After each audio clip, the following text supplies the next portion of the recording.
কেউ মন থেকে ভালোবেসে সংসারে সব কিছু সুখ দেখে খুশি থাকে, সেটাই আসল ভালোবাসা। কেউ একটা মানুষকে দেখে আকর্ষণ হয়ে তার সব কিছু গ্রাস করলো, রাক্ষসের মতো ছিন্ন ভিন্ন করে টুকরো টুকরো করে তাকে কেটে ছিঁড়ে কামড়ে খেয়ে নিল, ওইটা ভালোবাসা নয়। ওইটা ভোগের থালা পেয়ে গেছে, রাক্ষস গ্রাস করছে। মা তো ভালো হয়, কিন্তু ছেলে কেন ভালো হয় না? ভালো ছেলে কেন পাওয়া যায় না? তাই বলছি, তারা ভালো হতে চায় না। কেউ নিজের থেকে যদি লুকিয়ে যায়, তাকে খুঁজে পাওয়া যায় না। কেউ নিজের থেকে যদি হারিয়ে যায়, তাকে খুঁজে পাওয়া যায় না। কেউ নিজের থেকে যদি না ভালো হয়, তাকে ভালো করা যায় না।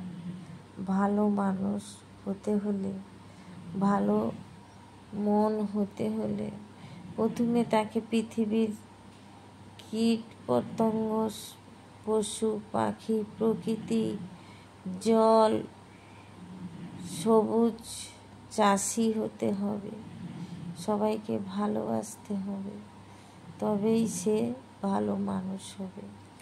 যে প্রকৃতি মায়ের কথা ভাবে না, সে কোনোদিন ভালো হতে পারে না।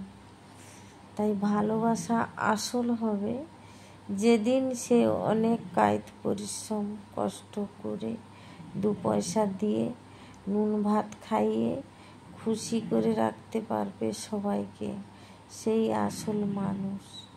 আর কেউ লোভে কামাতুরে ছুটে গেল, গ্রাস করলো, সেটা ভালোবাসা নয়।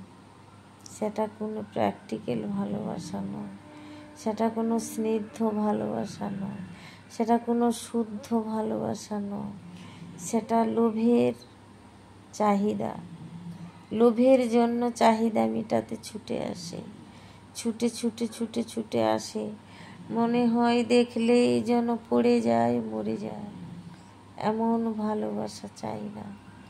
চাই ভালো, শুদ্ধ, সমৃদ্ধ ভালোবাসা, যেটা সম্মানের সঙ্গে 5টা মেয়ে, 5টা জীবন, 5টা নারী, 5টা সন্তান বেঁচে থাকতে পারবে। যে ভালোবাসাটায় জীবনে সংসারে সবাইকে সুখ দেবে, কালচার তৈরি করবে, সেই ভালোবাসা আসল ভালোবাসা।